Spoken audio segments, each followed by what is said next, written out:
Assalamualaikum warahmatullahi wabarakatuh. Perkenalkan, nama saya Helmi Maulana dari kelas 6F reguler B. Di sini saya akan membacakan mempresentasikan bagian B hasil tes kemarin dalam mata kuliah metodologi ilmiah.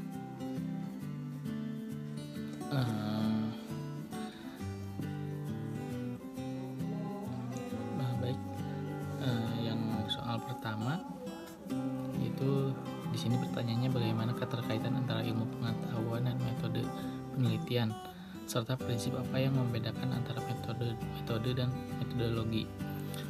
Ya, untuk jawabannya bagian pertama yaitu tentang ilmu pengetahuan dan metodologi penelitian. Ilmu pengetahuan mempunyai hubungan yang erat dengan penelitian atau kajian. Ilmu pengetahuan dapat maju dan berkembang karena adanya penelitian, sedangkan cara-cara penelitian dapat berkembang karena adanya pengembangan dalam ilmu pengetahuan. Dan prinsip yang membedakan antara metode dan metodologi yaitu metode adalah prosedur atau teknik atau langkah untuk melakukan sesuatu, terutama untuk mencapai tujuan tertentu. Atau kalau metodologi adalah prosedur ilmiah yang di dalamnya termasuk pembentukan konsep, proposisi, model, hipotesis, dan teori termasuk metode itu sendiri.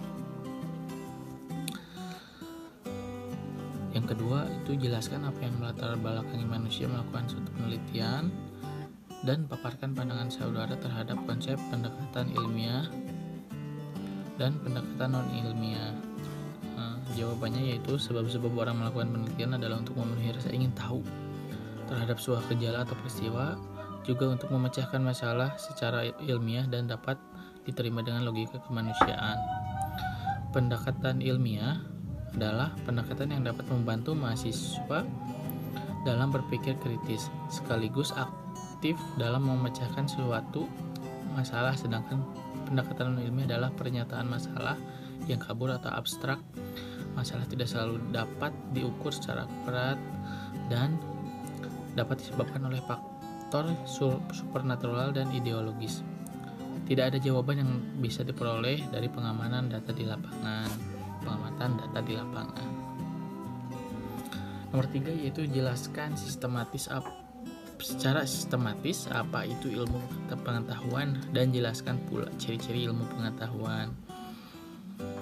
Dijawab, ilmu pengetahuan ialah ilmu sekumpulan pengetahuan yang tersusun secara sistematis dan runtut melalui metode ilmiah.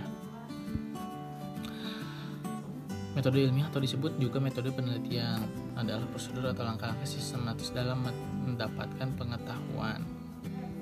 Dan ciri-ciri ilmu pengetahuan yaitu ada 1, empiris.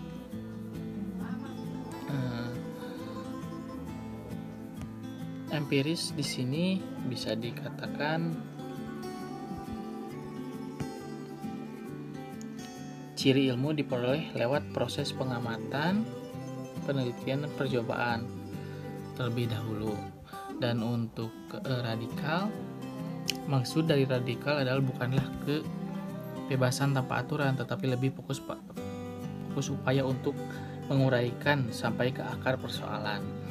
Terus yang ketiga, sistematis. Di sini sistematis adalah dikatakan sistematis karena ilmu yang sudah ditemukan kebenarannya perlu disebarluaskan karena tidak semua orang tahu maksud dari peneliti atau penemu ilmu pengetahuan tersebut.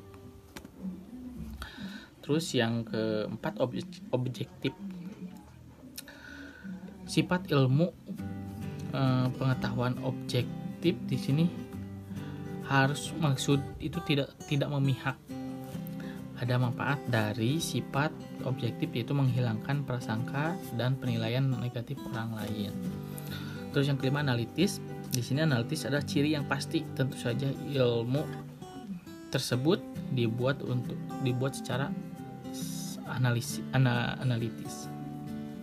Terus verifikatif yang keenam.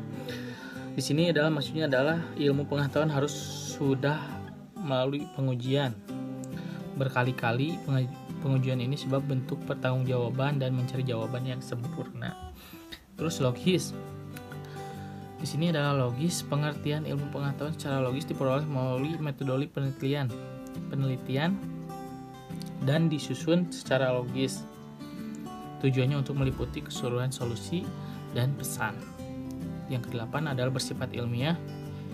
Ilmu pengetahuan bersifat ilmiah dan proses peroleh ilmu pengetahuan memang dilakukan secara serius dan bersungguh-sungguh. Yang kesembilan, kritis. Dikatakan kritis apabila teori tersebut tidak lagi ditemukan teori definitif lainnya. Ya. Terus lanjut ke soal yang keempat. Apa yang Anda ketahui tentang metodologi penelitian kuantitatif dan metode penelitian kualitatif, dan jelaskan komponen apa saja yang ada dalam metode penelitian kuantitatif. Metode penelitian kuantitatif lebih berfokus pada data, angka, dan instrumen atau alat ukur tertentu. Sementara itu, metode kualitatif bertujuan untuk menjabarkan data analisis secara naratif. Untuk komponen metode penelitian kuantitatif yang paling umum dan paling sering digunakan adalah korelasi, deskriptif, kasual komparatif, eksperimen, survei, dan inferensial. Terus soal yang kelima, suatu penelitian diawali dengan menemukan dan mengidentifikasi suatu permasalahan yang jelas dan juga didukung fakta yang konkret. Apa itu permasalahan dan bagaimana menemukan permasalahan yang baik, serta apa saja yang harus diperhatikan dalam mengidentifikasi masalah. Ya, yang pertama itu masalah. Masalah ada suatu yang dibutuhkan penyelesaian karena terdapat ketidaksesuaian antara teori yang ada dengan kenyataan yang terjadi. Dan untuk apa itu bagaimana cara menemukan masalah yang baik, yaitu yang nomor satu, lihat masalah yang ada di sekitar kita. Yang nomor dua, mencari penelitian terlebih dahulu yang menyelesaikan masalah. Yang ketiga, temukan masalah penelitian yang belum terselesaikan. Yang keempat, membuat kajian pustaka dari literatur yang telah dikumpulkan. Yang kelima, menuliskan masalah inti penelitian. Terus, serta apa saja yang harus diperhatikan dalam mengidentifikasi masalah. Yang pertama yaitu identifikasi dengan jelas akar penyebab masalah. Identifikasi masalah harus membuat akar penyebab yang jelas. Yang kedua, mengembangkan pernyataan masalah secara rinci yang mencakup efek masalah pada suatu fenomena. Ya, mungkin pembahasan soal UTS kemarin cukup sampai di sini. Mohon maaf apabila ada kesalahan. Sekian dari saya. Assalamualaikum warahmatullahi wabarakatuh.